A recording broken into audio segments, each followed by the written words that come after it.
नमस्कार विद्यार्थी मित्रांनो, तुमचा सर्वांचा इंग्लिशचा अभ्यास सोपा व्हावा हा हेतू समोर ठेवून मी सौरभ ट्युटोरियल्स हे नवीन यूट्यूब चॅनल सुरू केले आहे. या चॅनलला तुमचे खूप प्रेम मिळेल अशी अपेक्षा करतो आणि आजच्या आपल्या या व्हिडिओला सुरुवात करतो. आजच्या या व्हिडिओमध्ये आपण इयत्ता 12वीला असणारी song of the open road ही पोयम अभ्यासणार आहोत. ही पोयम वॉल्ट व्हिटमन यांनी लिहिलेली आहे. तर चला वॉल्ट व्हिटमन यांच्याबद्दल आपण थोडीशी माहिती घेऊया. वॉल्ट व्हिटमन यांचे जन्मवर्ष 1819 व मृत्यूवर्ष 1892 आहे. ते अमेरिकन पोएट, एसेस्ट व जर्नलिस्ट होते. या अमेरिकन पोएटला the father of free verse असे म्हणून सुद्धा ओळखतात. फ्री वर्स म्हणजे काय, तर ज्यात राईम स्कीम नसते, यात पोएटला फ्रीडम मिळते, म्हणजे फ्रीली तो त्याचे विचार मांडू शकतो. त्यांनी लिव्ज ऑफ ग्रास हे 1855मध्ये लिहून पब्लिश केले. त्यानंतर अमेरिकेचे प्रेसिडेंट अब्राहम लिंकन यांच्या मृत्यूनंतर ओ कॅप्टन माय कॅप्टन ही फार फेमस कविता लिहिली. Song of the open road या पोएमचे 15 सेक्शन आहेत. त्यापैकी एक सेक्शन या टेक्स्टबुकमध्ये दिला आहे. ही पोएम लिव्ज ऑफ ग्रास यातून घेतली आहे.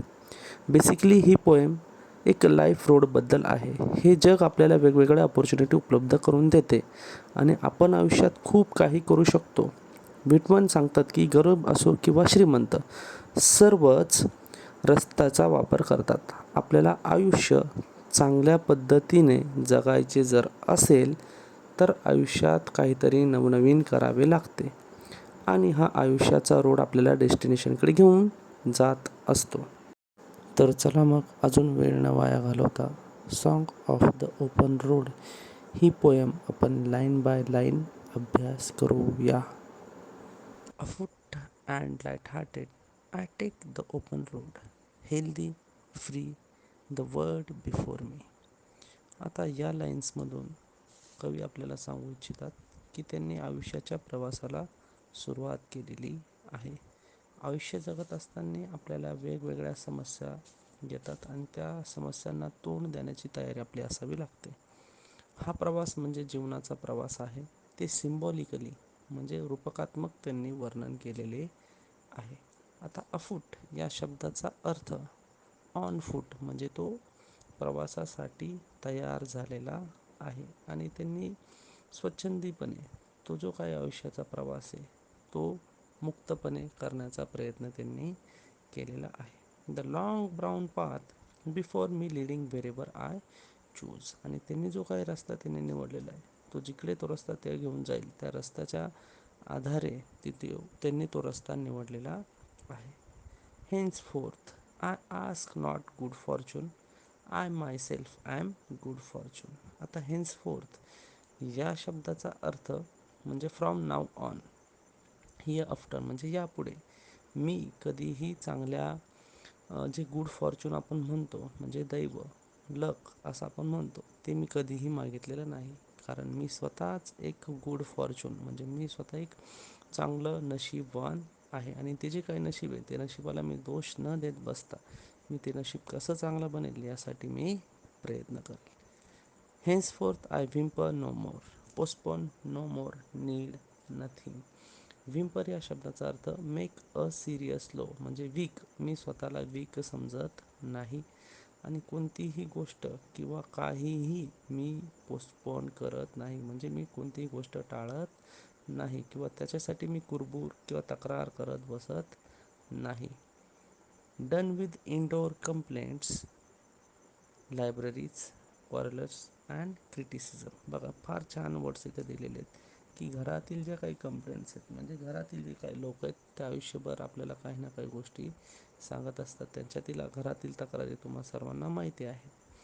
त्याच्यासोबत ते आता त्यांनी त्या गोष्टी सोडलेल्या आहेत.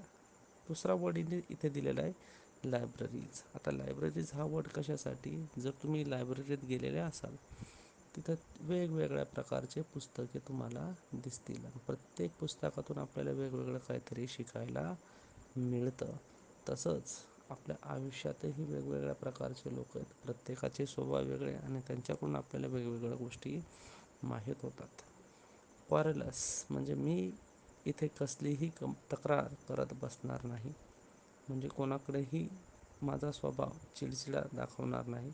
त्यानंतर क्रिटिसिझम म्हणजे मी कोणाकडेही कोणाचीही तक्रार करणार नाही, कोणालाही क्रिटिसाइज करत बसणार नाही. Strong and content, I travel the open road. मी खूप खंबीर आहे आणि हा जो काही मी प्रवास सुरू केलेला आहे त्या प्रवासावरती मी कोणतंही काम टाळणार नाही आणि आयुष्याला ज्या काही गोष्टी समोर येत आहेत त्यावरती मी समर्थ आणि संतुष्ट राहण्याचा प्रयत्न करेल. I do not want the constellations any nearer. आता अजून एक वर्ड आहे कॉन्स्टलेशन्स, म्हणजे इथे फेट किंवा डेस्टिनी आपण म्हणून तो इथे वापर केलेला आहे. ठीक आहे, म्हणजे मी कोणतेही कॉन्स्टलेशन माझ्याजवळ ठेवणार नाही.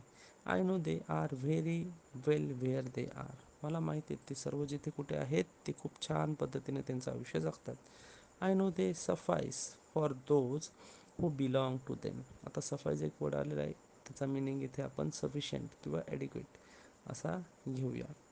म्हणजे जे काय त्यांच्यासोबत आहेत ते सफिशियंट आहेत. Steel here I carry my old delicious burden. तरीसुद्धा मी माझ्यासोबत आणि खूप चांगले बर्डन म्हणजे जे काय ओझं आहे ते ओझं सोबत घेऊन चालतो आहे. I carry them men and women.